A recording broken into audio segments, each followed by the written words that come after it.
Do you sometimes fall victim to shiny object syndrome?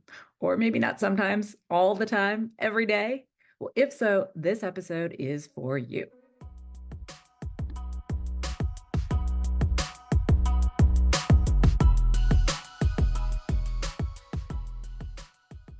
Welcome to the Do More, Stress Less podcast. I'm your host, Alexis Hasselberger, a time management and productivity coach.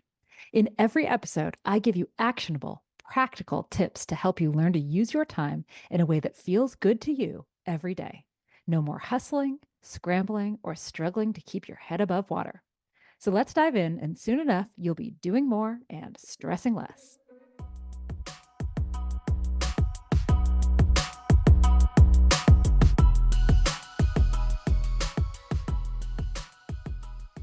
Are you suffering from shiny object syndrome? I know I am, or rather, I used to. Either you're not along right now because you know that you have a shiny object problem, or you're wondering what the heck I'm talking about. And if you fall into the latter camp, here's a quick definition. Shiny object syndrome is when you have so many great ideas, so many appealing opportunities coming your way that you bounce from one to the other, to the other, to the other, and so on, without ever making real progress on any of them. Now, for me, this is all about ideas for my business, ideas for my blog, ideas for this podcast, ideas for knitting and crochet projects, ideas for pottery, ideas of things to cook. You get the picture. I have so many ideas, and I bet you do too. And both ideas and opportunities, they come my way at a rate that is much faster than my ability to execute on them. I'm betting the same might be true for you. For instance, I publish one blog post a week, right? And I think I have maybe 5 to 7 ideas for blog posts every single week. That's far more than I can write, far more than I can put together. And not all of my ideas are great ideas, right? But it's hard to see that sometimes, especially when they're right in front of me. So that's the thing about shiny objects. When the light is shining on them, sometimes it's hard to see anything else. So, what can you do about this? Well, you can put these ideas in a parking lot and preferably a very dark parking lot. Now, when you put a little distance between yourself and the shiny object, when you reduce the light just a little bit, many of these shiny objects start to lose their luster. When you've put your ideas in a parking lot and turned off the lights, you can see these ideas for what they really are. You can see that all that sparkles is not, in fact, gold. Now, will some of these ideas be good ones? Will some of them be worth pursuing? Yes, of course. But the distance will help you see the difference between the ideas that are worth pursuing and those that are just shiny at first sight.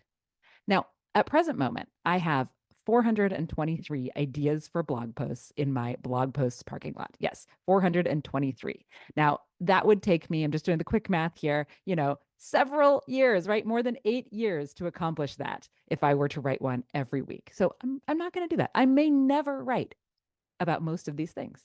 And that's okay because I'll continue to have ideas and they'll continue to go in the parking lot.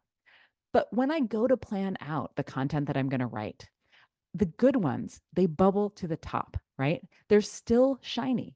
The good ones, they hold their luster even in the dark.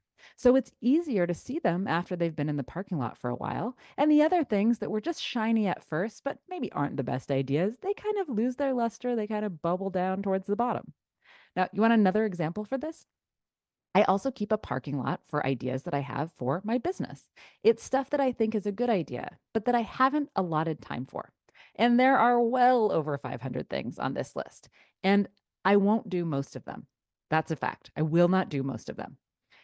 In fact, many of them would have made sense only at an earlier stage in my business and now they don't make sense at all, right? But by keeping them in the parking lot, there's a few things that are happening that are really key. So by keeping these ideas in a parking lot, they don't take up valuable brain space in my brain. I have more room in my brain to focus on the things I've actually decided to do, right? These things are not messing with my prioritization because they're not on my primary task list. I'm not deciding between doing these shiny things and doing the things I've already decided that I'm going to do, right? I'm not overwhelmed by them. Yes, there are 500 of them or more, but I'm not overwhelmed by them because I haven't decided to pursue any of them yet. And thus, they're not staring me in the face day after day. And perhaps most importantly, I know I won't lose them. I know I won't forget them. How often does this happen that we have a thought in our head and we need to pursue it because we don't want to lose it and it's a good idea, right? I know I'm not going to lose these ideas because they're in the parking lot. So, with that parking lot strategy, I know I'm able to pick the best of the best when I'm deciding how to spend my time, which is my most limited resource and yours too. Now, I bet you might have one big question looming. Now, how do I make sure that the stuff doesn't just stay in the parking lot forever, right? And here's what you're going to do. You are going to make sure to review it every once in a while.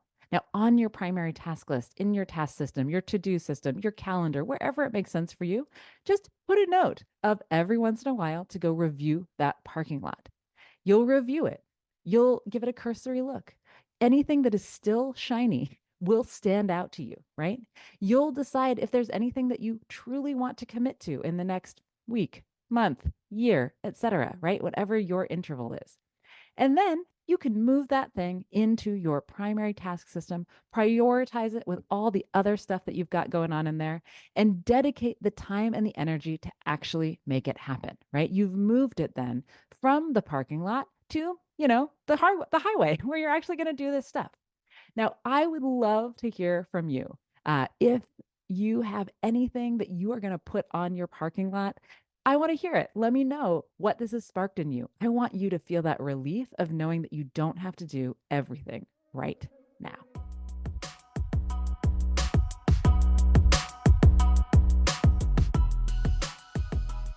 And that's a wrap on today's episode of the Do More, Stress Less podcast.